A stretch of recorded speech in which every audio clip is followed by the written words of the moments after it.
So number 2, there is much greater sin than this, which is also included in the negative commandment of this verse. Number 6. Okay, cited above. Continue. And that is and that is referred to Lashon Hara, literally evil speech. This sin violates when one speaks negatively about his fellow, despite the fact that he's saying the truth. Okay, so I mean we said many times, so I'm not going to elaborate. I mean, you learn. However, only if you knew things that we didn't discuss in that book, so I'm going to stop and explain. However, one who says that the negative things about another that are lies is Shemra, right? Shemra. Motzi Shemra. Right, so Motzi Shemra, that's the whole expression, is called, in addition to one who slanders his fellow, literally spreading bad name. And commentary, one of the slanderers, one who slanders another is liable to much more severe heavenly punishment than the one who speaks other Lashon Hara or Rechilus, meaning this Motzi Shemra. So Motzi Shemra, in simple words, is complete fabrication.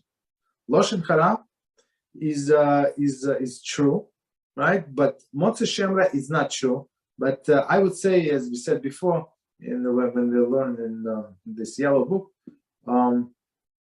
so most of the time, Lashon Hara contains Motzi Shemra, right? How? When one person exaggerates. So he said he always does it. She's like this for past 20 years. How do you know for past 20 years? You know this lady for 2 years. How do you know for past 20 years? You just saw her doing this 2 times.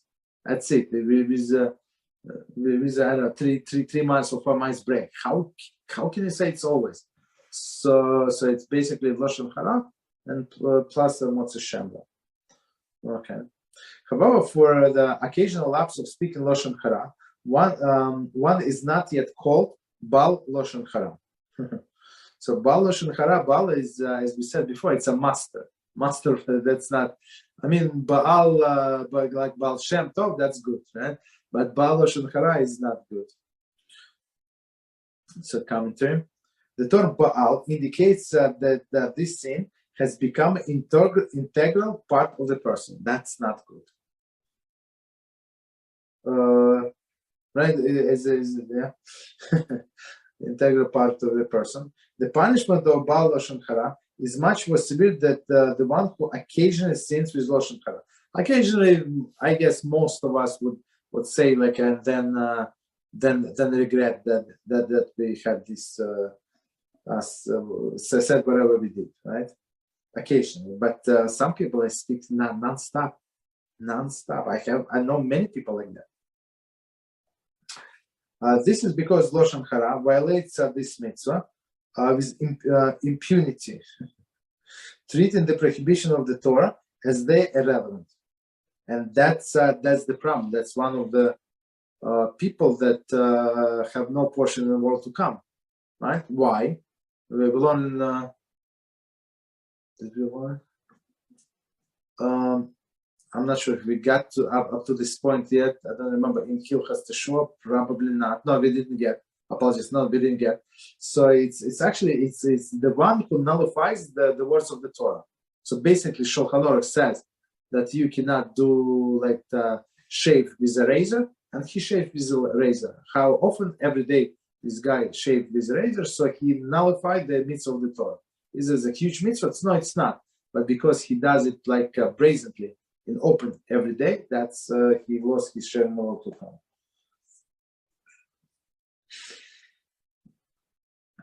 Okay, so we did Baal. Okay, so one more time this sentence, and we continue. However, for occasional lapse of the speaking Lashon Hara, one is not yet called Baal Lashon Hara. And Baal Lashon Hara is the one who is guilty of regularly and habitually filling the conversation by saying, and so, this, thus and thus. Okay. As you know, I'm sure you know this, many people, that's the whole conversation all day long. They would ask somebody questions, and then their friends or their acquaintances, their neighbors, and then co-workers, and then relate this information to everybody else. So from people like that, you have to keep as distant as far as possible. So me personally, I know people like that, so I would go around, and even if they like say hello, so I just wave and that's it. So basically, there is no with you, Mr. Lashon Hara, there is no conversation, right? You say hello, he's going to ask how are you. I say Baruch HaShem, how are you? And he's going to start telling me what happened. Okay, so I don't need to know. So I don't get to this how are you part. Okay. These ancestors were such as his ancestor was such and such. So basically, okay, let me tell you about his ancestors, right? I have heard such and such about him, right? Same derogatory information about the subject of his conversation. Okay. So that's the issue. So I've been to one shul, and the shul was around for many years, many years, and people basically, even though like my age or they grew up in the shul, so and they knew everybody, all of the families. It's unbelievable. So sometimes they get together and would speak about like remember all of the people from olden days. That's, of course, it's not appropriate. Okay.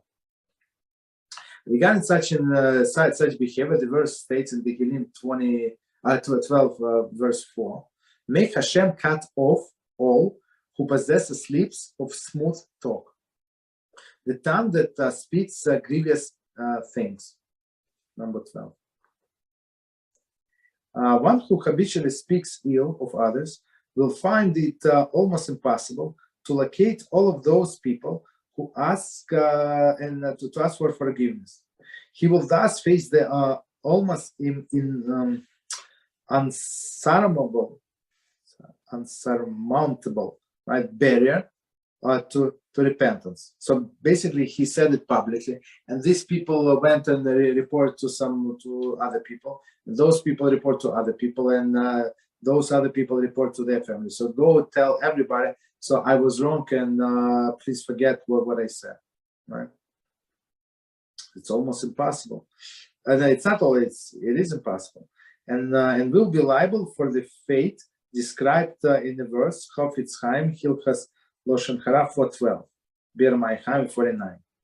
See, chapter 1, which states that this applies only to one who persists in his sin.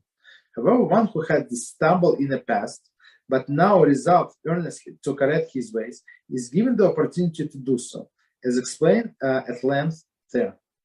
So basically, Teshuvah helps very much, even though this particular thing is not fixable completely, but you can do a lot. One who accepts Lashon Hara is worse than one who speaks Lashon Hara. Okay, actually, that's what we learned in our morning class. That's our topic. There is believe in derogatory reports. Okay. Continue. The decree against the forefathers in the wilderness that they would not enter Israel was not sealed because of their previous sins. Okay. But only for the sin of Lashon Hara. Okay. The Mishnah Arachim 15a, right? The spies reported and the people believe, right? That's the problem. The spies that came and say bad report about Eretz Israel. They will report about nature of the land of Israel. See Bamidbar chapter 13 and 14. Chofetz Chaim introduction points out that these things seal their fate not only with regard to the entering Eretz Israel, but was also the cause of the decree of other exiles throughout the generations. So and as we know, people cry on that night, and it was 9 Zavav. And Hashem said, "Okay, so you cry without reason. I'm going to reason to cry in all of your generations." Right? Why? Because the people believe to this spice. That's the problem. Big problem.